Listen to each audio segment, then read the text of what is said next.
Androne said that if everything goes smoothly, we should be able to pinpoint the exact location of her home today.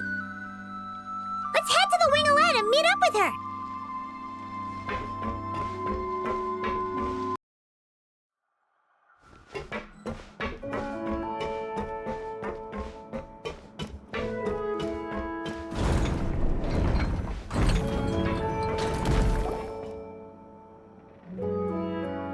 You're here. We should get going then. Xavier and the others should be filming soon. How's it going? Have you managed to figure out the location of your home yet? I've narrowed down a few potential locations. We just need to take a sample from each one. Once the equipment analyzes them, we should know the exact location and where to find the entrance. Great! We should get started then.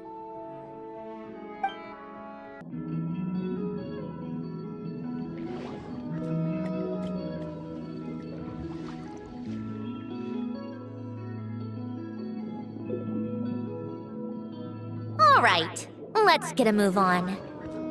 That should do it. Let's head back. The filming should be just about done. We made good time. We might even know the location by the end of the day. You sound pretty happy about that. Do I? I suppose I've just had enough of these anomalies I've been dealing with. The sooner I can fix them, the better. Anyway, enough chit-chat. We have work to do.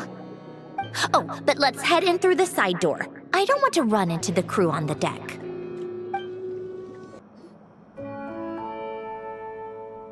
All right, now we just need to wait for the results. Since we have some time to kill, I suppose I might as well see how this aquarium of yours is coming along. You seemed quite enthusiastic about it, after all. It's really coming together.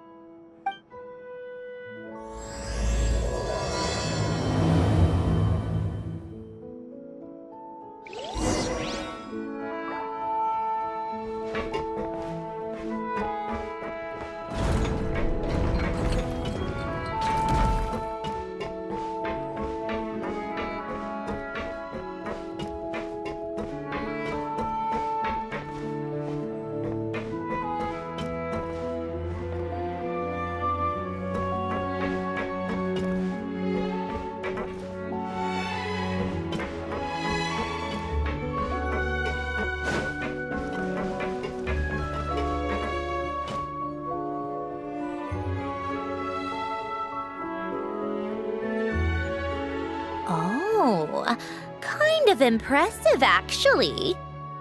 These must be the ones we caught the first time we went underwater. Like it? It's fine, I guess. Nothing special. Come on! It sounded like you really liked it just now.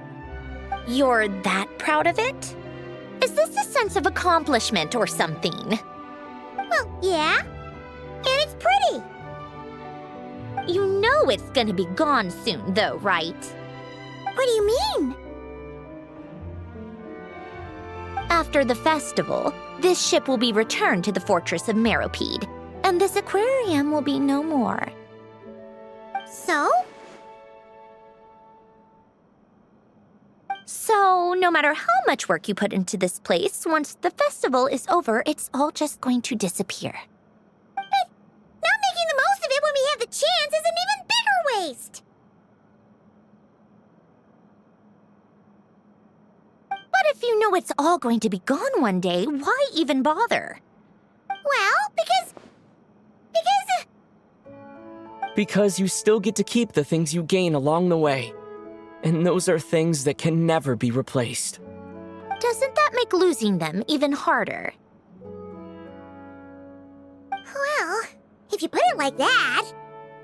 But the happy memories we make along the way last forever. You just have to take a more glass-half-full perspective. Not to mention, everything we do here is going to be on film, so it'll still live on in some shape or form. And when you look back on it, only happy memories will come to mind? Exactly! So it's about finding joy in the process itself. Traveler! You're back already?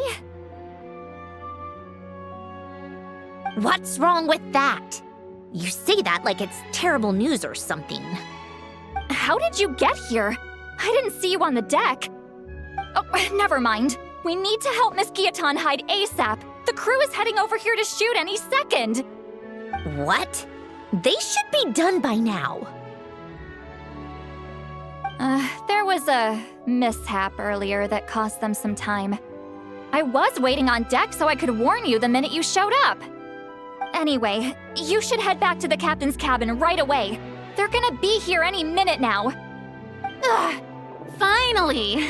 That's a wrap for the scenes on the deck. Wouldn't have taken half as long if the wind hadn't snapped our equipment in two. Uh-oh! Too late! Change of plans then. You'll just have to hide. Hide? And where exactly am I supposed to do that?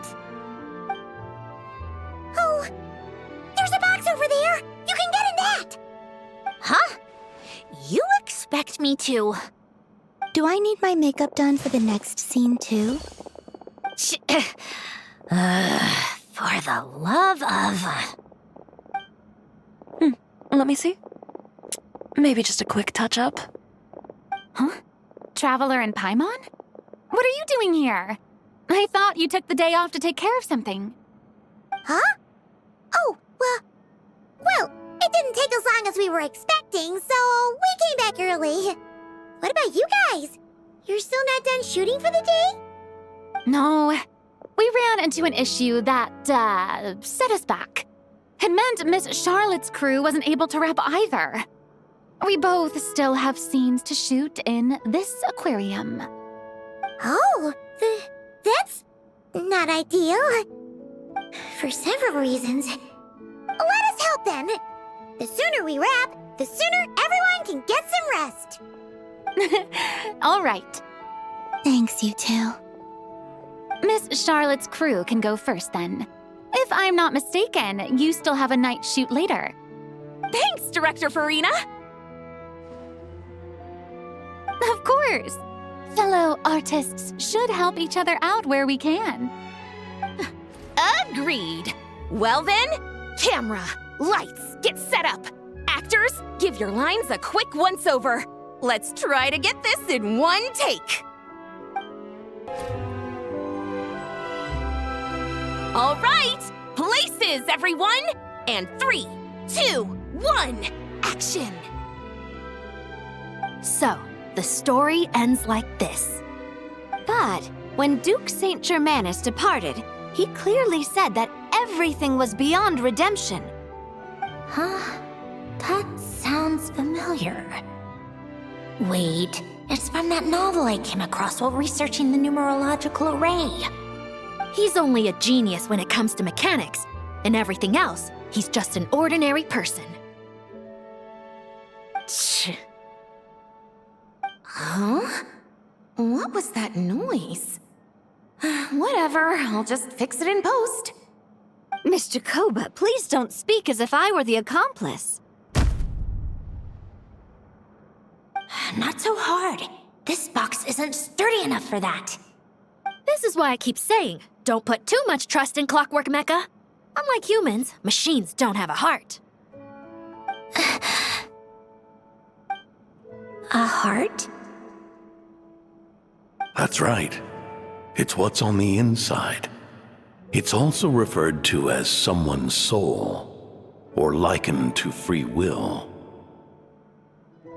You can think of it as a person's core, what makes them unique.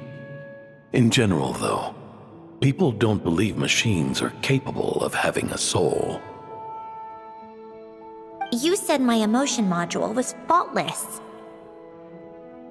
It is, but that's not quite the same thing. Do you think I have one then? A heart? I don't think so. I know so. The question is, do you recognize it within yourself?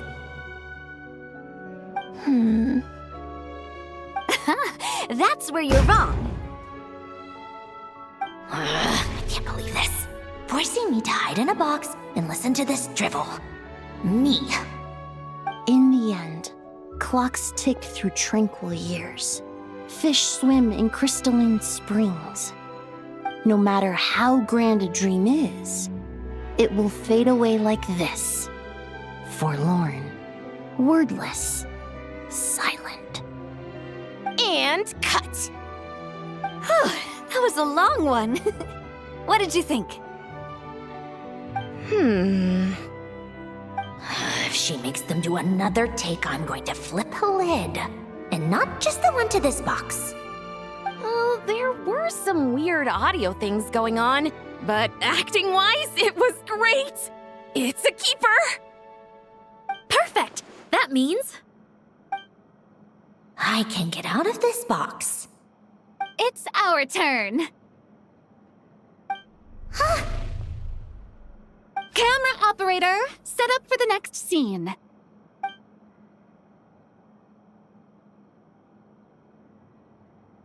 In this one, our protagonist peruses an aquarium in a foreign land and gets swept up in memories of her friend.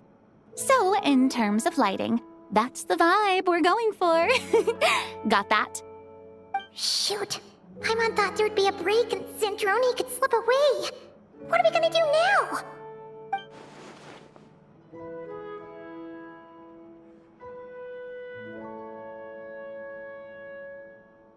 Break a leg! Yep, we're headed off to shoot our next scene.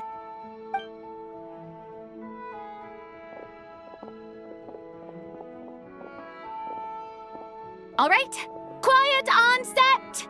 We're about to start rolling. Ready, Miss Columbina? Miss Columbina? I think she would like this. Quick, we should roll on this. It doesn't forage with the others, or prey upon its smaller kin. Instead, it remains where it is, cradled in the coral's quiet beauty, as though the raging cyclones above are of no consequence. And yet, she still stood before the cyclone in the end. So I think that story has it wrong. She is no different than us. She has a heart.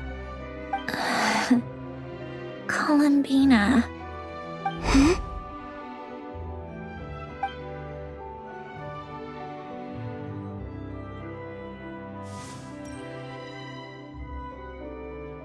Uh-oh, is she onto us?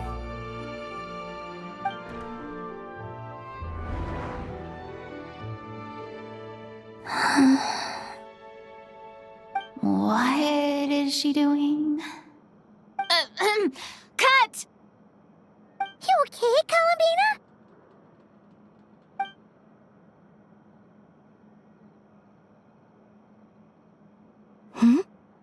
Oh, yes. I just thought... Why don't we take a short break? It's been a long day of shooting so far. That last take was beautifully organic, though. We can use it as is. No need to go again. Thanks, Director Farina. But I'm fine to continue. You're sure? In that case, let's shoot some quick B-roll. Then we can move to our next outdoor scene.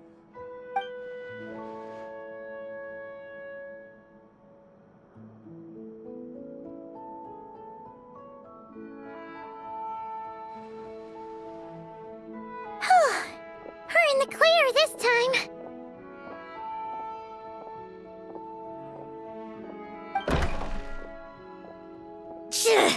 Ugh!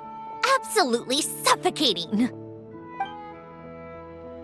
You okay, Sandrone?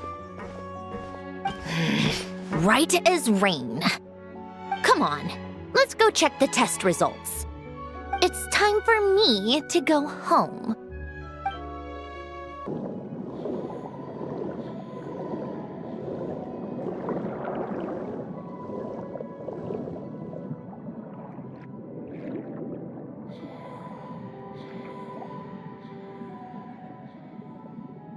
All right, it should be around here.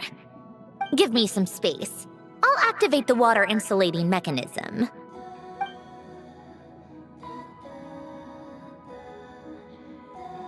The what? Alain, much like Renee, had long predicted that the water levels in Fontaine would rise. Thanks to his expertise in mechanics, he was able to implement a few simple measures to protect our home from flooding. I told him there was no need, that I would just move when the water rose too high. But it would seem he knew a day like this would come.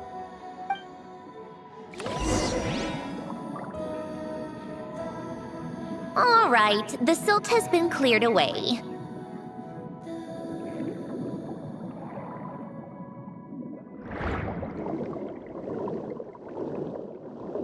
Go activate the mechanism for the first sluice gate. That will fill the empty middle chamber with water.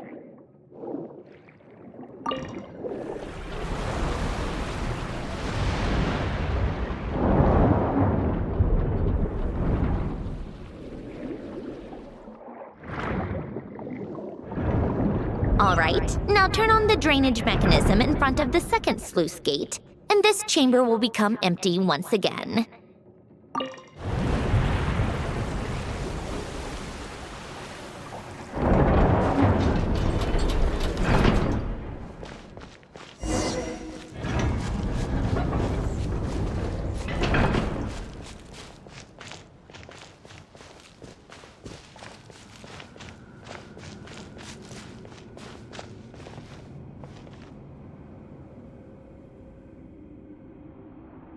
So, this is where you used to live?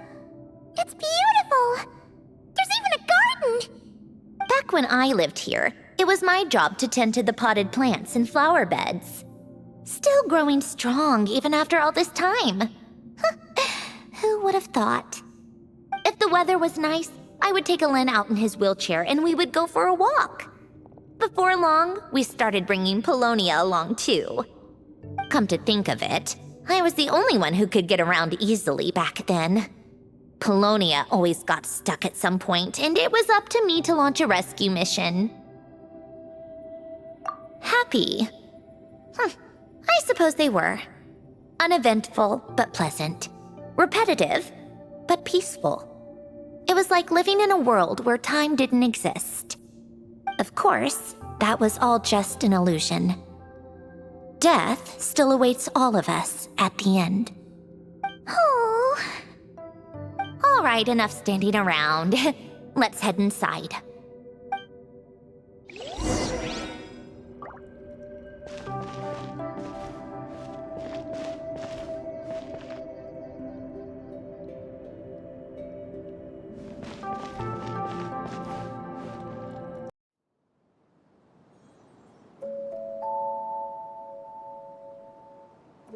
Yep, this place is exactly how I left it.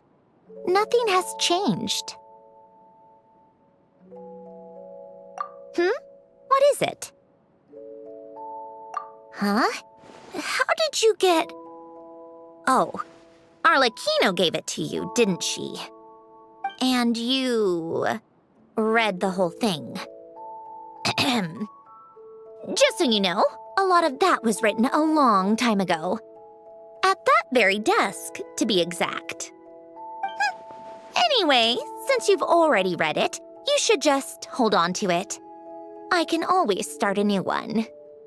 Well, feel free to look around. I'm going to start looking for the gift Alain mentioned. Oh, but be careful with the stuff around here. I'm not saying you can't touch anything. Just try not to choke on the dust. A warm hearth.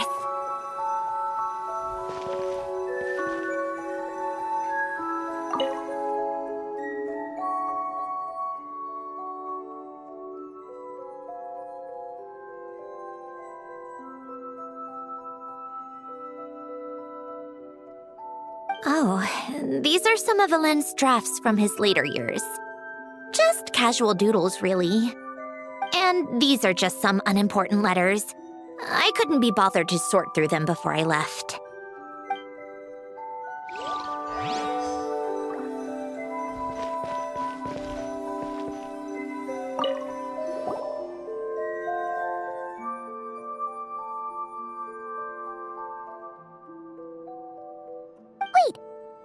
people in this picture look kind of familiar. Oh, this was taken when Hélène and Renee were both still at the Fontaine Research Institute, before their falling out. In his later years, Hélène would often sit by the fireplace and stare at this picture, wearing an expression somewhere between guilt and longing. He said he sometimes regretted not helping his friend when he needed it most, even if just to stop him.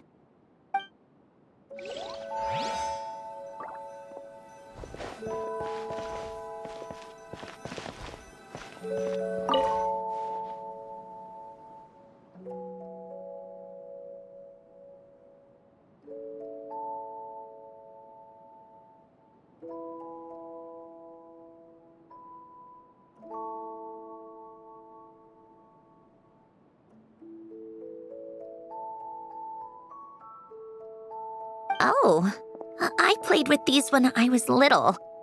During the first few months after I was created, I mean. At first, Hélène and I would play together, but it didn't take long for me to become unbeatable. So Polonia and I played together instead. Yeah, these don't look like Paimon's kind of games. Logic and math puzzles? Those happen to be my specialty. It's been so long. What do you say? Should we play a few rounds? Let's go with this one. The gears on the left are stacked from largest to smallest. The goal is to move them to the other side in the fewest number of moves. Just remember, you can't stack a bigger gear on top of a smaller one.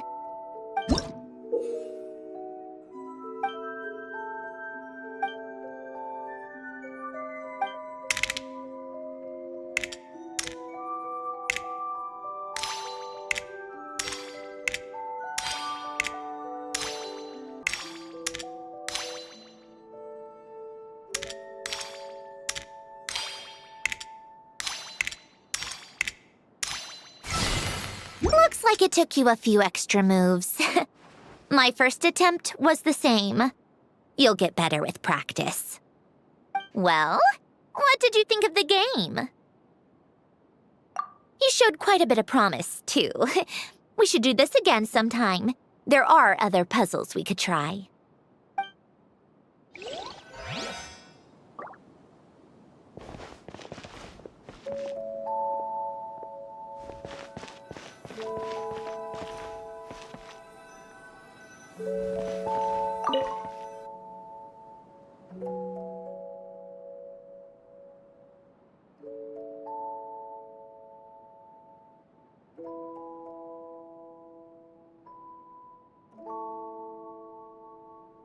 This was Hélène's workbench. Later on, of course, it became mine. It's where both Polonia and I were brought to life. Before Hélène was bedbound, this is where he would teach me about mechanics. I would sit and listen, chiming in with questions here and there. Later on, when he got too sick, I took over and would work on Polonia here.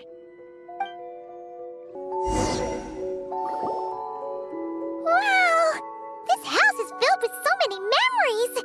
It's so cozy and charming! You should have seen it in its prime, when people actually lived here.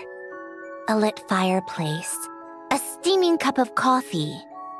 That's the real deal. You know, we also used to have a mechanical piano that Hélène built. Oh, how chic! Hélène never played it much. He probably wasn't able to at that point. But I managed to teach myself. Music theory is essentially math after all. Once you learn the patterns, it's not really that difficult. I loved perusing Hélène's collection of classical music. The chords and harmonies felt like individual mathematical puzzles.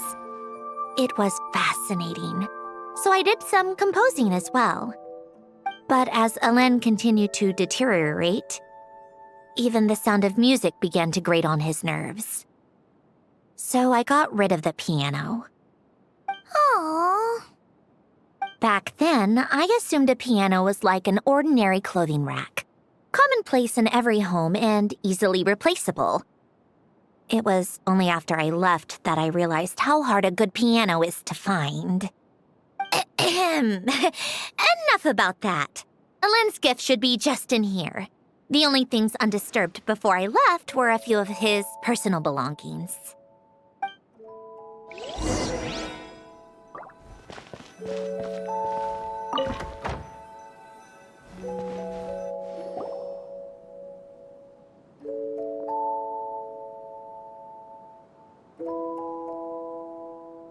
Wait, there's a hidden compartment at the back of this box. Looks like it's locked with some kind of gear mechanism. Knowing you, Alin, I'm guessing it goes like this, then like this. Got it. Am I a genius or what? Let's see here. A box? Well, you gonna open it?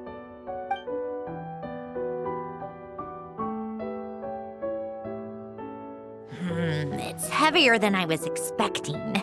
Just how much stuff is in here?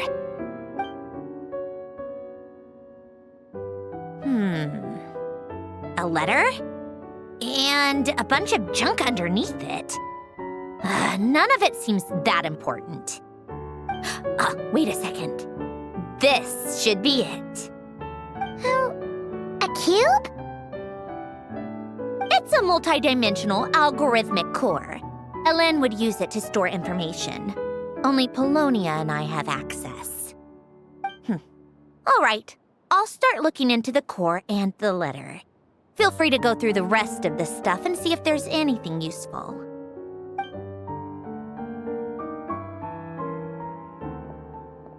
Okay. Hold on. There's another picture in here. This one has writing on the back.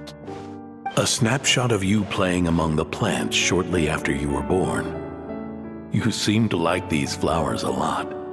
May you grow and flourish just as they do. Huh? Wow! Look how happy you are in this picture. You've changed a lot since then, huh? What's that supposed to mean? Just that you come off kind of aggressive sometimes. Or, annoyed at everyone around you. Well then, people should stop being so annoying. It's not like I'm the one with the problem. Of course not. Oh, here's something else. Looks like a piece of paper torn out from somewhere. Today, I solved another math puzzle and made a breakthrough on a construction problem the Institute has been stuck on for years. Am I a genius or what? No, wait, that's From now on, I should have people address me as Her Highness the Clockwork Princess, unraveler of all reason. Nope, no more of that. I thought I tore this page out. You wrote this? Then how did it get... Wait, there's more writing at the bottom.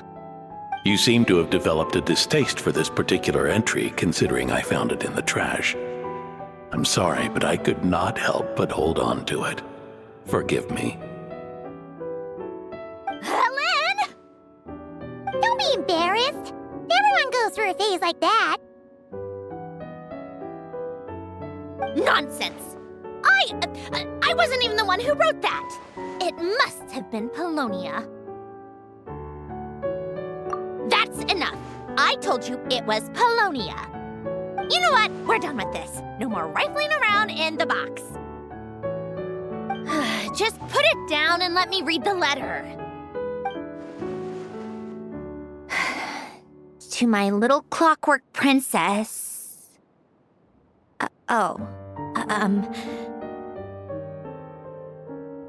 Not another word. Got that? If you're reading this, You've most likely received the gift I left for you. I just hope you didn't stumble across all this while cleaning out my effects or something trivial like that. I once asked if there was something you wished for. Do you remember that? I wonder if time has changed your answer. Regardless, I have another gift. A formula that will allow you to come face to face with the anomaly inside of you. If you even still call her that. Why this gift? To understand that, allow me to wax poetic on the soul once again. I would ask you to stick with me until the end, but I know you will. You always have. I believe a person should be born twice over in their lifetime. First, there's the birth that grants us life. Then, the birth of the soul. It's a matter of transforming the life bestowed upon us into the life we choose for ourselves. And to do that, we must look inward. We must make a conscious choice to define the meaning of our life instead of allowing the happenstance of our existence to pass us by. This is the process of recognizing the soul that lives within us. You are my proudest masterpiece. I told you that long ago. But to me, you have never been a creation or a machine. To me, you're just like the rest of us. You have a heart. In fact, some theories think of the human brain as nothing more than a machine, and thought the product of its computations. So you see, perhaps we're not so different after all. Your inner machinery is just far more advanced than most. No matter how one looks at it, the heart is a complex thing, a place where logic and reason collide with our emotions.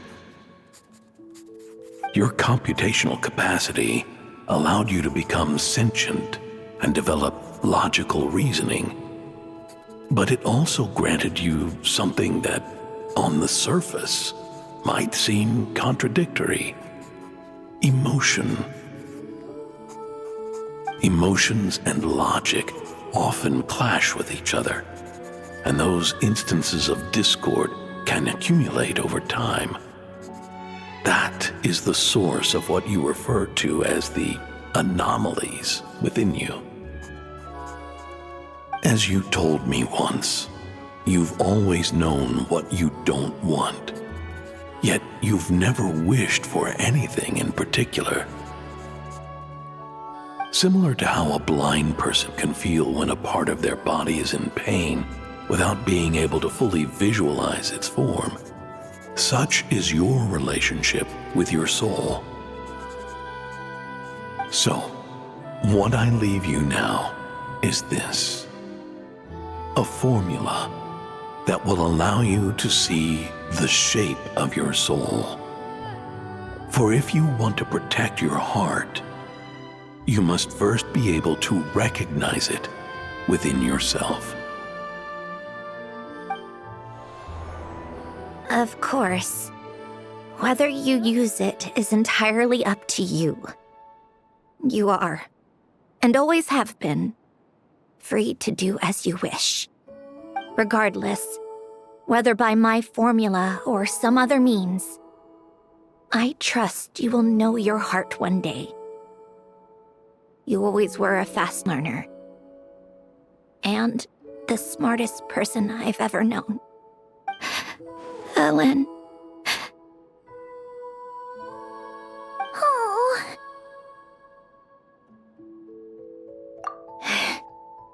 I'm fine. I've already figured out how this formula works. Let's get out of here and then we can use it. You made up your mind already? You're gonna do it? Why wouldn't I? Resolving the anomalies within my core is the reason I came here in the first place. No, I can do this on my own. But, do you want to watch?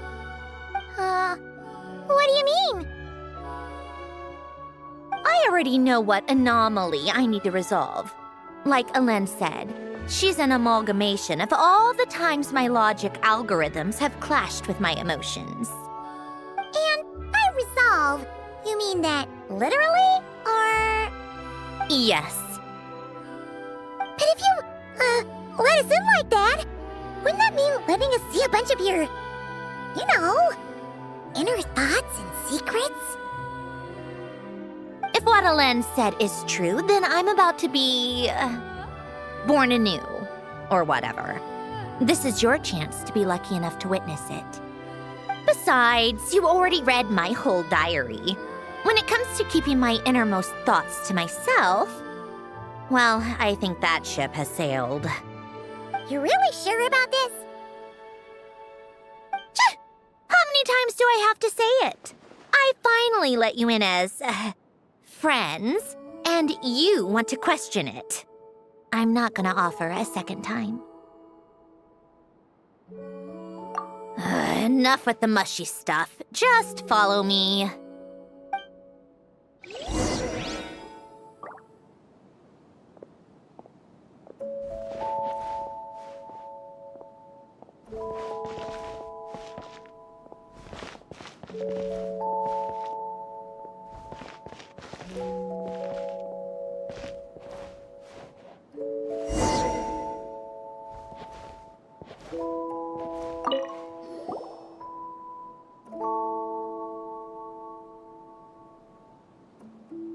Right.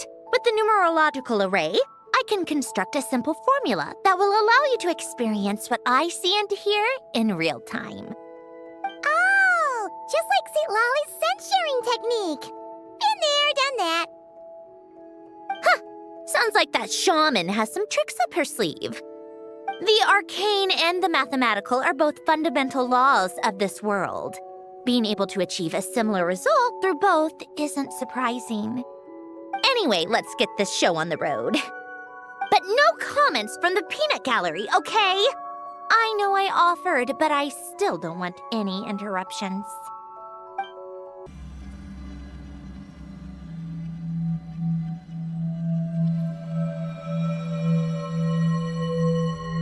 Is this... my heart? No, it's probably just the result of Alen's formula. A space dedicated to resolving anomalies. Huh. But it looks like the walls are all... mirrors? You made it. About time. Is that me? From the past? You just spoke of anomalies. Well, here I am. What happens when emotion contradicts reason? Shall we sit down and talk?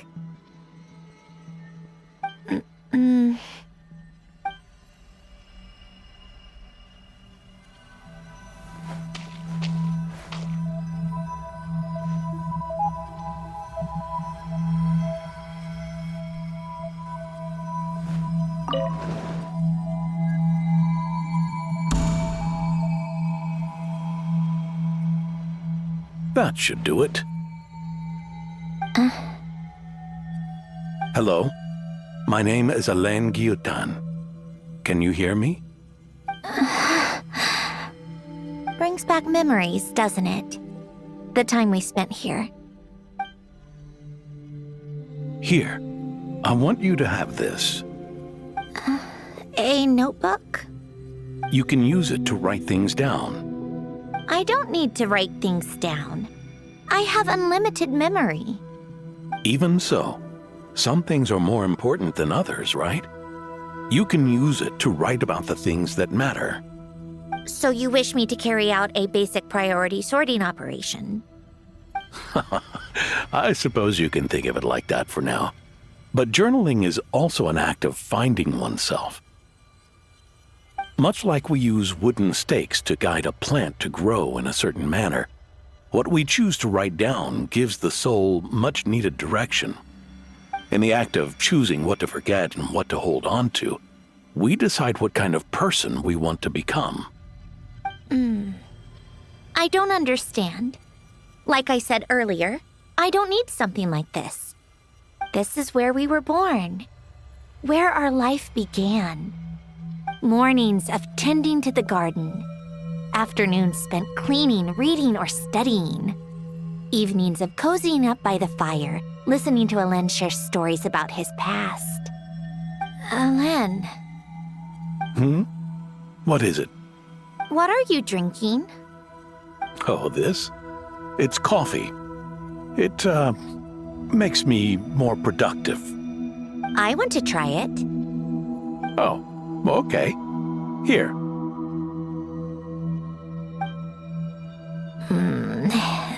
Bitter. Speaking of, why did you design me with senses? Taste, smell, touch. Well, I'm not quite sure. It just felt like the right thing to do. I suppose I hoped you might have a life of your own one day, and that you deserve to experience all life has to offer. Oh. Still bitter. But the smell is nice. I thought those peaceful days would go on forever. You know that's not possible.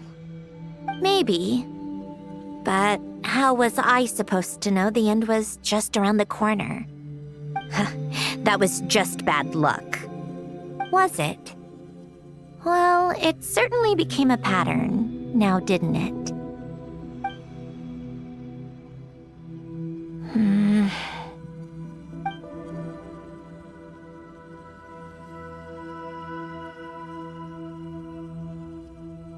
Over time, one of the habits we picked up from Alen was a love of coffee.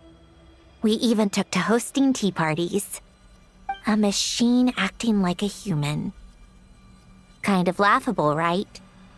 I suppose that's just what I'm used to.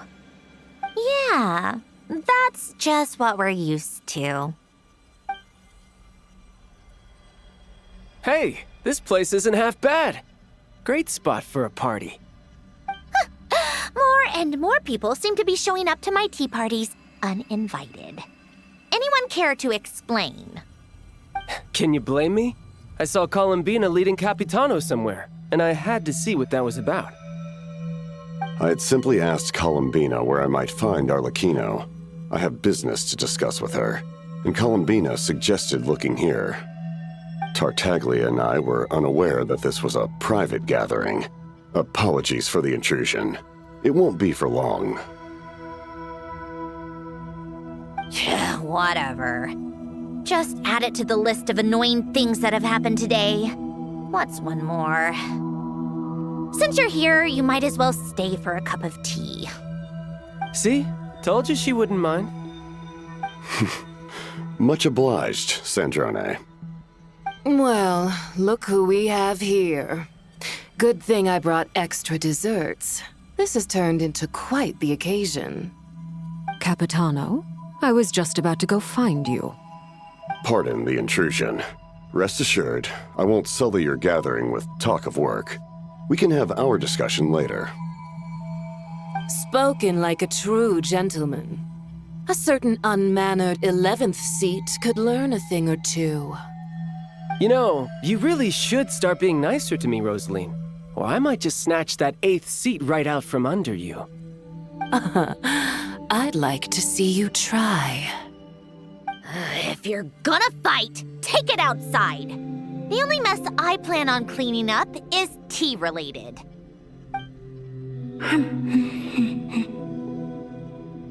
I still don't understand how our quiet afternoon turned into such a crowded gathering. One by one, people just kept barging in. And then, one by one, they left without a word. Yeah, pretty annoying, huh?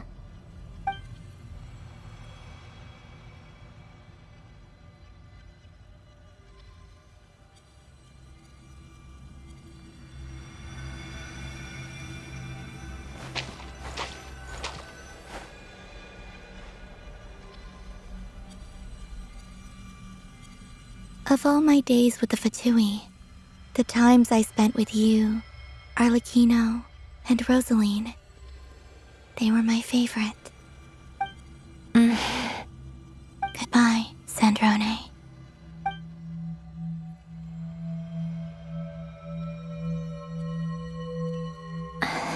Don't go, Columbina.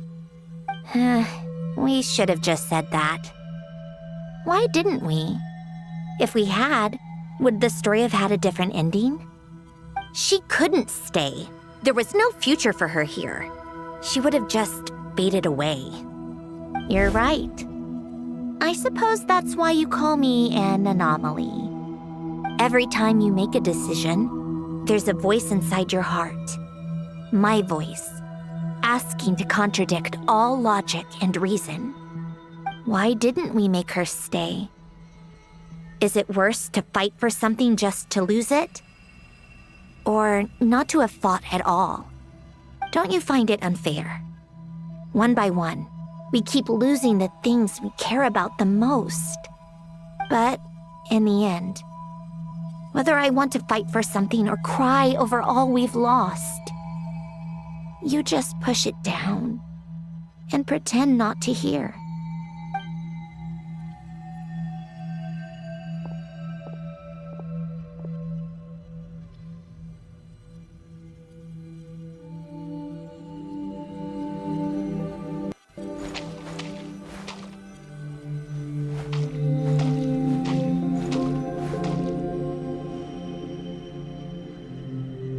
And now, even Polonia, the other half of Elend's legacy, the last remaining member of our family, even Polonia is no longer with us. I did everything I could, but it's just like Elend always said. Polonia was one of a kind. There was no replicating what he managed to create. Don't you feel like our connection to the past is fading bit by bit? Like, even the things we have left are slowly slipping away. I suppose. But you can't move through life without having to say goodbye. And even as we experience loss, there are always new things to be gained. Ever so logical. What's your take, then? It feels like the more I care about something, the faster the world takes it away. It sounds so stupid, but I can't help it. That's the hand life has dealt me time and time again. Why even fight for something that's just going to be lost in the end? Better to never have had it at all. Better if it would all just disappear. Dark, I know. But the heart wants what it wants. Maybe the stellar linchpin appeared because of me. Because of what I wish for. I don't think so. Yeah, probably not. What an anomaly wants goes against all logic and reason after all. Well, go ahead and do what you came for. You're here to resolve the anomaly, aren't you?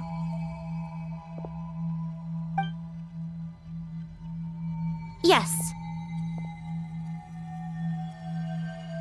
What's it gonna be? Keeping me imprisoned here like before? Or eliminating me entirely, like debugging a code?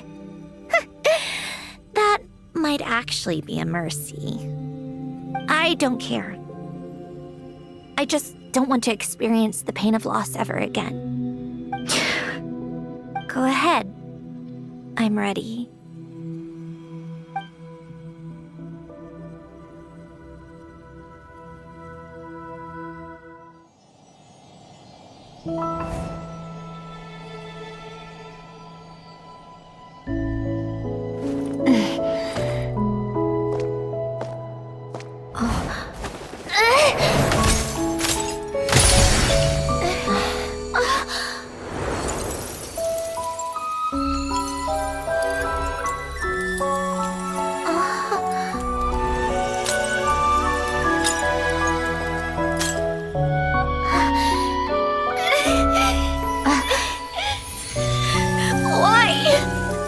Why do we keep losing everything we care about? I know it hurts, but that's life. I wish... I know. I've always known. Because we've been one all along.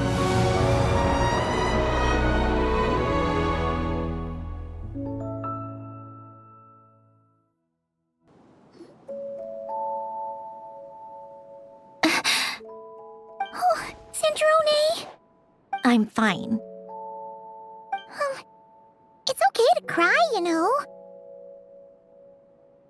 Cry? You've got to be kidding me. Save the comforting for someone who needs it, Paimon. The emotional side of my core algorithm. My emotion module has always been fully developed and operational. Ellen tried to tell me that too. I've just chosen to ignore her voice all this time. I suppose. Come to think of it, it's kind of like the aquarium on the ship. The aquarium? The old me took one look at it and saw something I would inevitably lose. So I stopped putting in the effort. Then, one by one, the fish all swam away, and the place became even more bleak and depressing. Pretty pathetic, right? Don't say that. A lot of people would feel the same. It just shows how much you care about what you have. Now? After seeing what you've done with the aquarium, I have to admit, I think it's beautiful. It's like you said, we get to keep the things we gain along the way. And those are things that can never be replaced, because we choose to hold them in our hearts. Well said. Besides, I've already died once. I'd be stupid not to make the most of this second chance. Right. Earlier you, or your inner self, mentioned something about her wish. What was it? You think that's something you can just ask and I'll tell you? Think again. I may have accepted my emotional self, but I'm not about to go all soft and mushy on the inside and pour my heart out.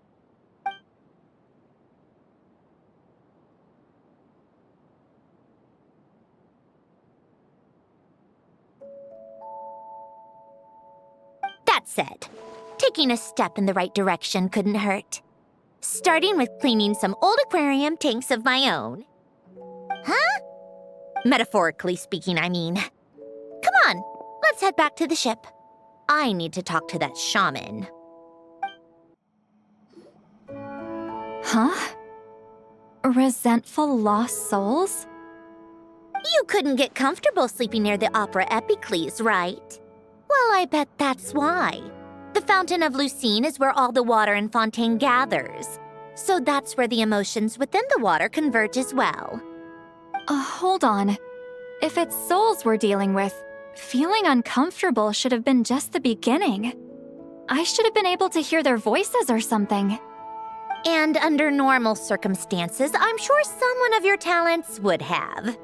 The problem is, these souls are no longer complete. Remind me how they ended up like that again? You mentioned something about them being split apart? Yes, it's called soul severing.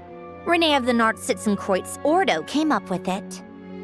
After learning of Fontaine's impending doom, Renee thought if he could find a means for the soul to live on in perpetuity, it might ensure the world's salvation. Soul severing was the first step of his research. Unfortunately, his theory of the four orthants was imperfect at the time, and a failure along the way caused his physical form to dissipate. Jakob, another member of the Nartsitzenkreuz Ordo, sought to carry on Renee's legacy and restore his physical form. He even used some of the people who stood in his way as test subjects for his research. By severing their souls? Yes. After Renee successfully awakened, the two continued their research, and all the severed souls ended up merging into Renee's consciousness. After you saved Fontaine by turning Fontainians into true humans, these souls returned to the ley lines. But the souls severed before Renee awakened had nowhere to go, doomed to forever wander the waters of Fontaine as listless spirits. Almost as if they exist outside the bounds of this world, unrecognized by the ley lines or fate. No wonder I couldn't sense them.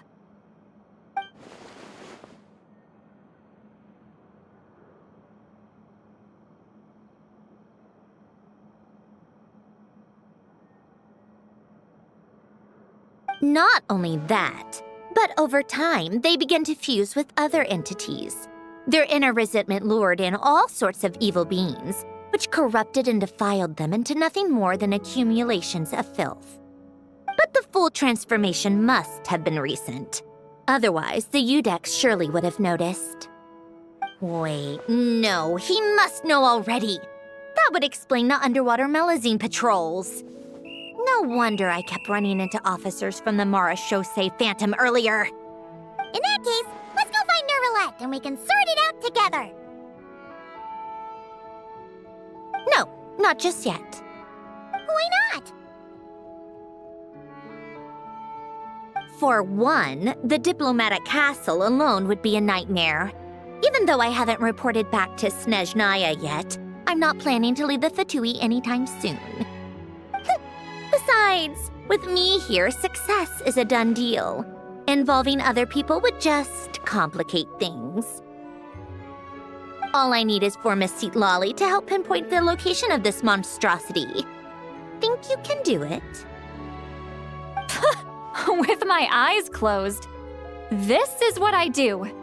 I'm a lot better at it than manning a desk, at least. But, how exactly do you plan on resolving this soul stuff? Even to me, there's no obvious answer. Seems pretty complicated, all things considered. Just trust me. I have the perfect solution. Oh, all right. If you're that confident, we'll follow your lead. Why the sudden interest in helping Fontaine with this, Androne? You never knew Renee and the others, right? No, I didn't. And you're right. This problem has nothing to do with me. I wouldn't get within 10 feet of the Nartsitzenkreuz Ordo or its members. But in his later years, Elen told me he regretted not helping his best friend when he needed it the most. He also felt sorry towards Marianne for being too lost in his mechanical research to look after her properly. If he were still with us, I think he'd do the same. He might have a few choice words to say about it, but even after everything, he wouldn't leave his friend's mess for someone else to clean up. Friends shouldn't hold grudges or leave behind regrets. Fixing what happened between him and Renee was one of his greatest wishes. All I'm doing is fulfilling it in his stead. You really do seem a little different now. You mean everything that just happened wasn't for nothing? Why, thank you for pointing out the obvious, Paimon. Just washing off the grime of the past. Turns out, a lot can build up after being ignored for so long. What's this about aquarium tanks all of a sudden? They go off on some grand adventure and what? Now they have their own private code? Stupid. All right then, Seatlolly. Tracking this thing down is up to you. Huh? Oh, right. No problem. You got this, Granny Eatsley! You! Come with me to Hotel de Boer for a drink. Right now. Why? Because I said so! Miss Guillotin, I'll report back on the location tomorrow morning. Just need a drink or two first to bolster me up. Well, don't let me keep you. All right, you. Time to go. I've got scores that need settling. Huh?